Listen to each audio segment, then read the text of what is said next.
Hola a todos, yo soy Isa por la vida y hoy quiero pedirles que me acompañen en una maravillosa historia del autor A.J. Cronin. Él es autor de Los astros miran hacia abajo, La ciudadela y otras obras. Acompáñenme en esta aventura y vamos a escuchar la historia El médico de Lennox.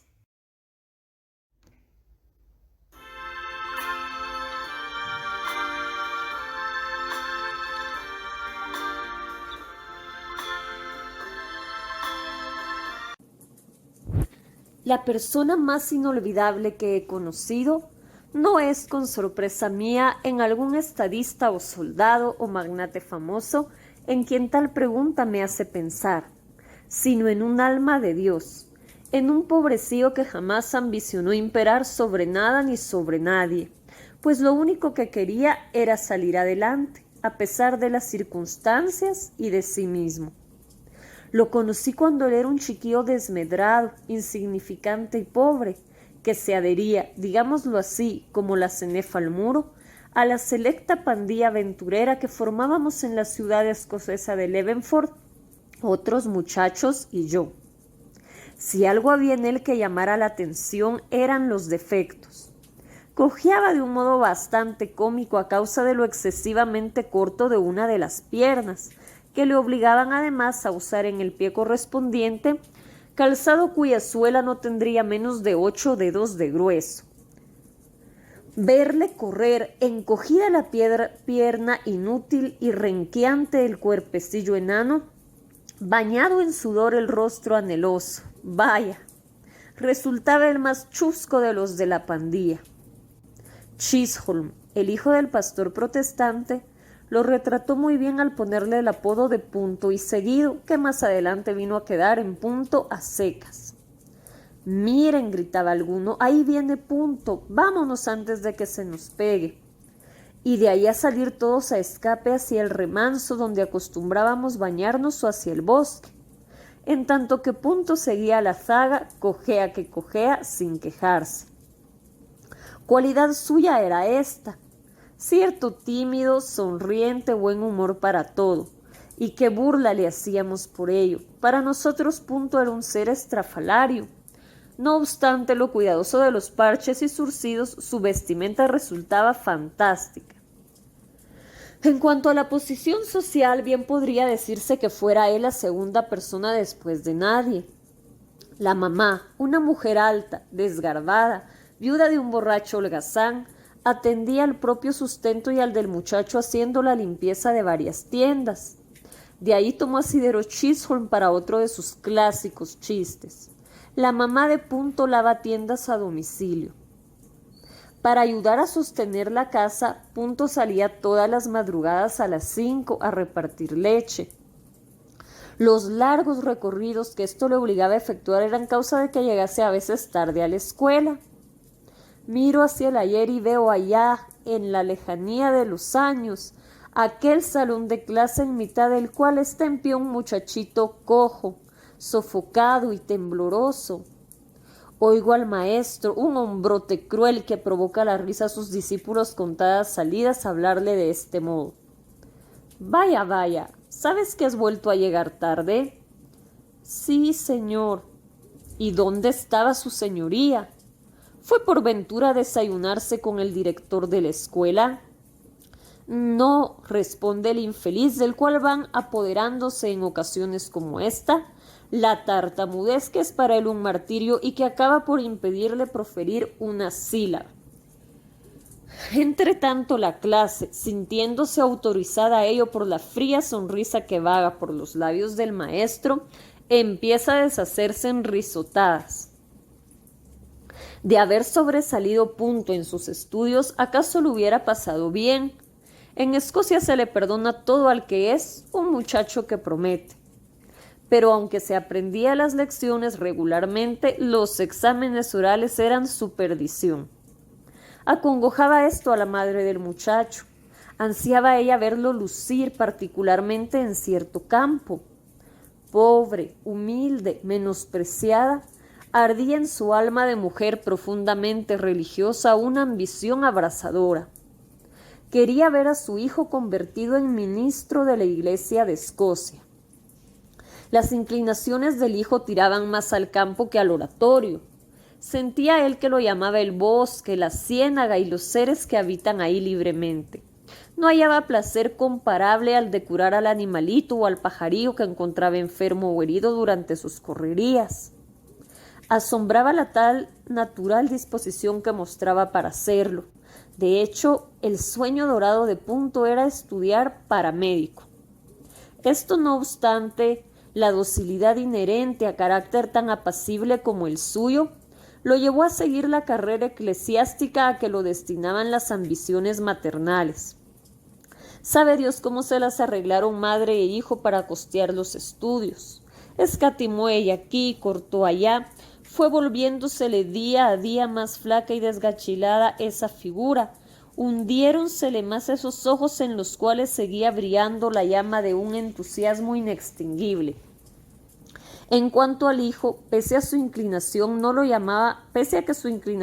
llamaba por tal camino, estudió con tesón como un héroe. De este modo, en plazo más breve del que hubiera podido suponerse, era, al cumplir los 24 años de edad, ministro de la Iglesia de Escocia.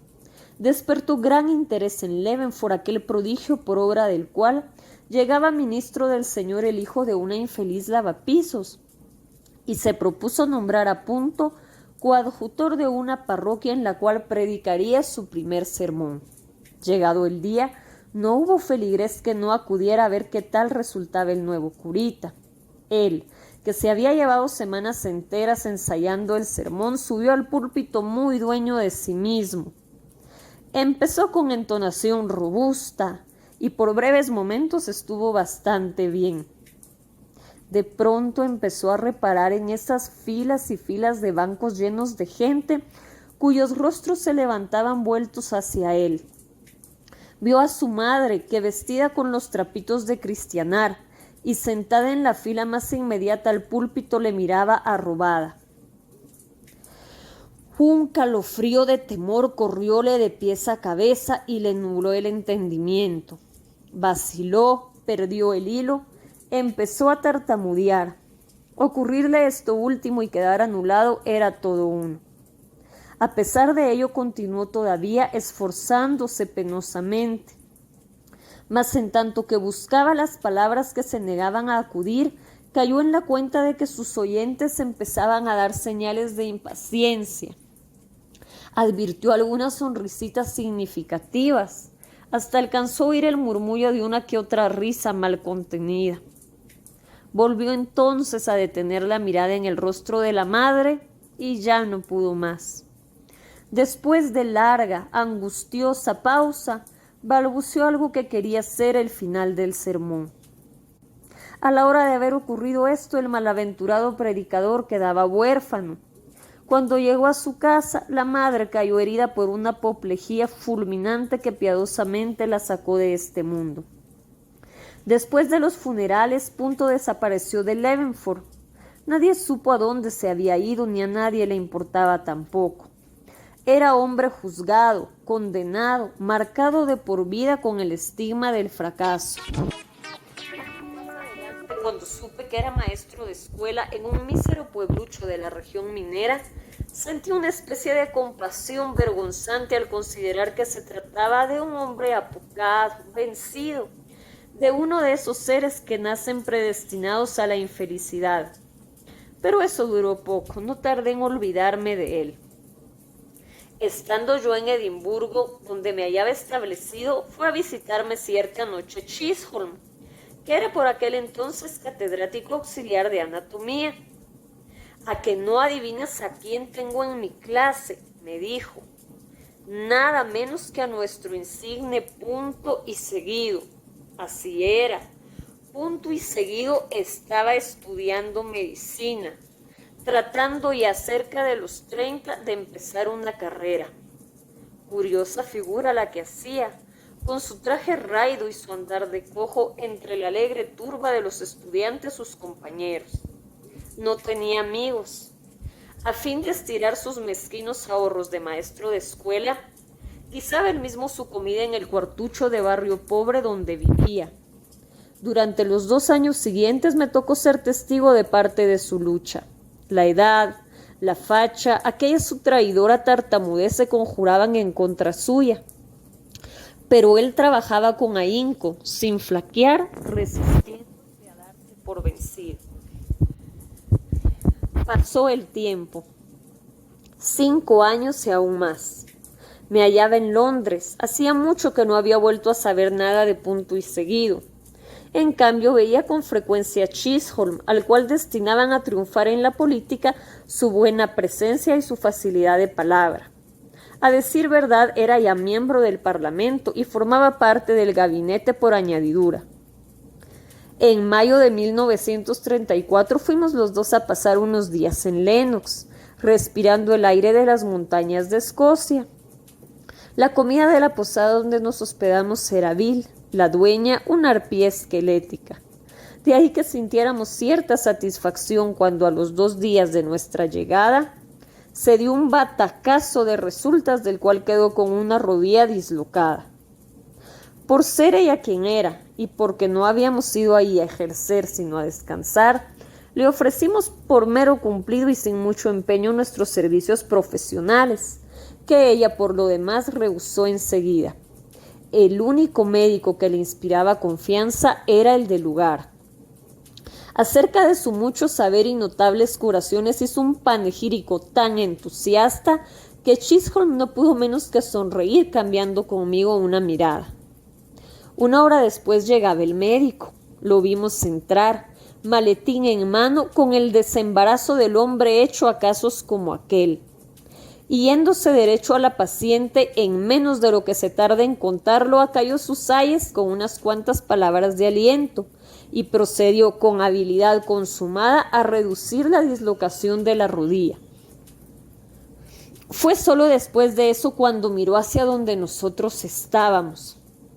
«Caracoles», dijo Chisholm por lo bajo, «pero sí es Punto y Seguido. Sí, señor, era él. Pero no aquel Punto y Seguido de otros tiempos, tímido, maltrajeado, tartamudo. Este de ahora tenía el sosegado aplomo del hombre que se siente seguro, establecido. Reconociéndonos instantáneamente, nos saludó con efusión, nos instó a que fuéramos esa noche a su casa a cenar.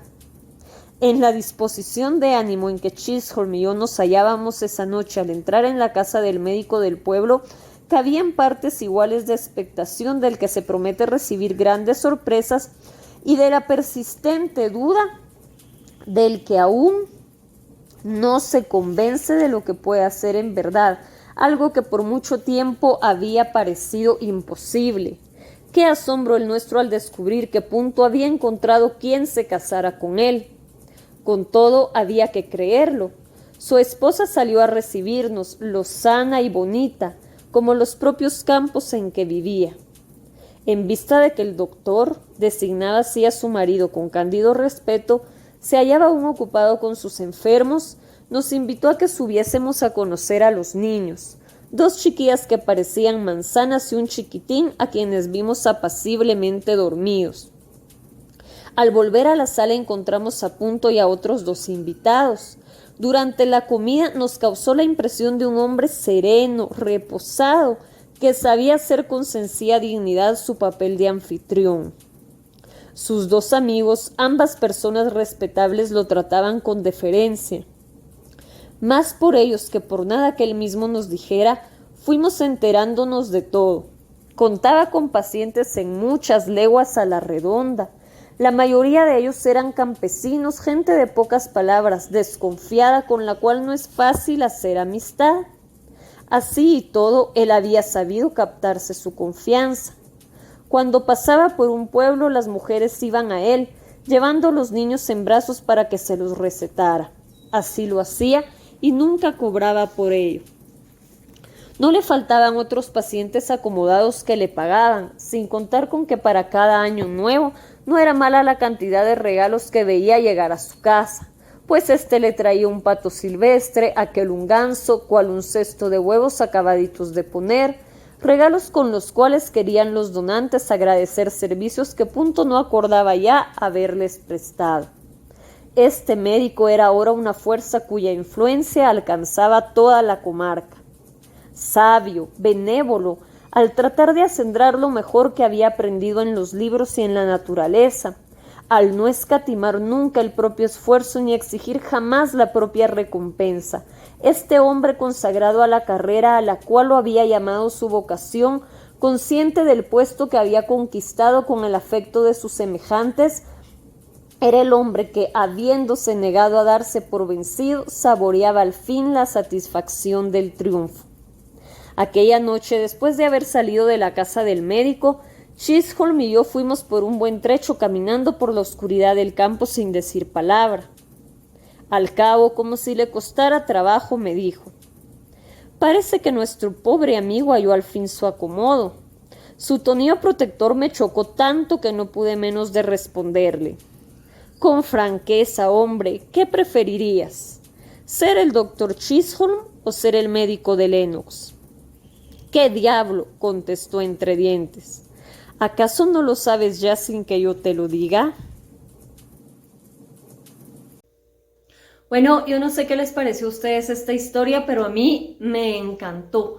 De verdad que es una de esas lecturas que realmente me llenan de paz, de buenos sentimientos, de motivación, de deseos de salir adelante y ser una mejor persona.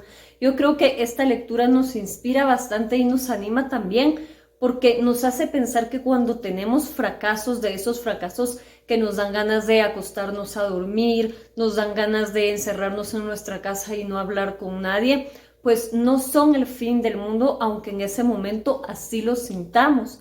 Es decir, nuestro valor y nuestro futuro no lo determina dónde nacimos, en qué circunstancias nacimos, cómo fue nuestra infancia. Obviamente todo eso nos va a afectar, pero depende de nosotros salir adelante como lo hizo este médico de Lennox. Así que espero que esta historia te haya inspirado tanto a ti como me inspiró a mí, y nos vemos más adelante en otra historia inspiradora.